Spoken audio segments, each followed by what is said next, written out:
Coach যদি পদত্যাগ না করে ফুটবলের আগামী রেজাল্ট আর আসবে না।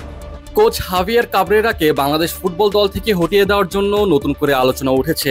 আর এবার এই আলোচনা উঠিয়েছেন বাফুফের নির্বাহী সদস্য সাখাওয়াত হোসেন ভুঁইয়া। জানিয়েছেন 3.5 বছরে বাংলাদেশ ফুটবল দলটাকে কোচিং করালেও কোনো প্রকার অ্যাচিভমেন্ট নেই এই কোচের। 3.5 বছর হয়ে গেছে সে এখানে ন্যাশনাল টিমে, তার কোনো গুড অ্যাচিভমেন্ট নাই। তাকে আমরা যে পরিবার স্যালারি দিচ্ছি এবং তার অ্যাকোমোডেশন দিয়েছি, ওই পরিবার কোনো আউটপুট পাচ্ছি না। 18 কোটি মানুষ এবার চায় ফুটবলের পরিবর্তন, দেখতে চায় বাংলাদেশের নিয়মিত জয়। তবে সেই জয়ের পথে যেন বড় কাটা কোচ হাভিয়ের কাবরেরা, এমনটাই দাবি অনেকের।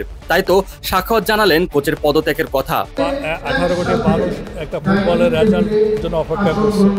আমি আমার অনুভূতি থেকে, আমার কষ্ট থেকে আমি তার পদত্যাগ চাচ্ছি এবং আমি নতুন করে আবার এই টিম ন্যাশনাল টিমটারে টোটাল স্টাফদেরকে আবার সাজানো। বাংলাদেশের ফুটবলের চিত্র পুরোপুরিভাবে বদলে যায় যখনই প্রবাসী ফুটবলাররা বাংলাদেশের হয়ে খেলা শুরু করেন, বিশেষ করে হামজা চৌধুরী। অনেকের মতে হামজাদের আনার পিছিয়ে সবথেকে বড় অবদান হাভিয়ের কাবরেরার। তবে এবার সাখাওয়াত জানালেন কোচ নয়, বরং প্রেসিডেন্ট তাবিত আউলের উদ্যোগে দলে আনা হয়েছে প্রবাসী ফুটবলারদের। ওরা কোনো বিদেশি প্লেয়ার আনেনি, বিদেশি প্লেয়ার এনেছে আমাদের প্রেসিডেন্ট এবং তার আন্তরিকতা এবং আমাদের লজিস্টিক সাপোর্টে উনি বিদেশি প্লেয়ার আনছেন এবং হামজাকে আনছেন।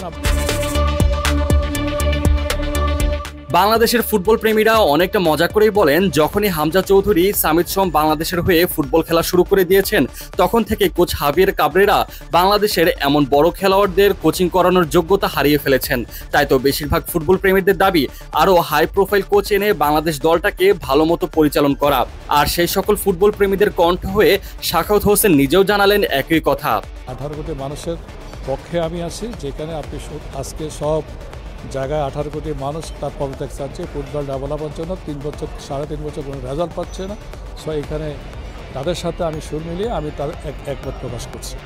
যেখানে বাফুফের বাকি সদস্যরা কোচকে হটানো নিয়ে সরাসরি কোনো কথা বলেনি, সেখানে সাখাওয়াত হোসেন কোনো প্রকার কথা না পেঁচিয়ে বরং সুস্পষ্টভাবে কোচের পদত্যাগ চেয়েছেন। কিন্তু তিনি কেন এই সময় এসে একাই এই আওয়াজ তুলেছেন, জানালেন সেই কথাও। আপনি দেখেন, প্রতিবাদী সবাই হয় না, ফ্রিডম ফাইটার সবাই হয় না। আমি এখানে সবার ভোটে আসছি কথা বলার জন্য, অন্যায়ের বিরুদ্ধে কথা বলার জন্য। আমার বিবেক বুদ্ধি দিয়েছে আল্লাহ, আমি কেন এখানে বসে থাকবো? আমাকে মানুষ ভোট দিয়েছে, ডেলিগেট ভোট দিয়েছে। আমি তো এখানে বিদেশ ট্যুরের জন্য আসিনি, তেল দেওয়ার জন্য আসিনি, আমি এখানে অন্য কোনো সুযোগ সুবিধা নিতে আসিনি। সো আমাকে রাইট কথা আমাকে বলতে হবে।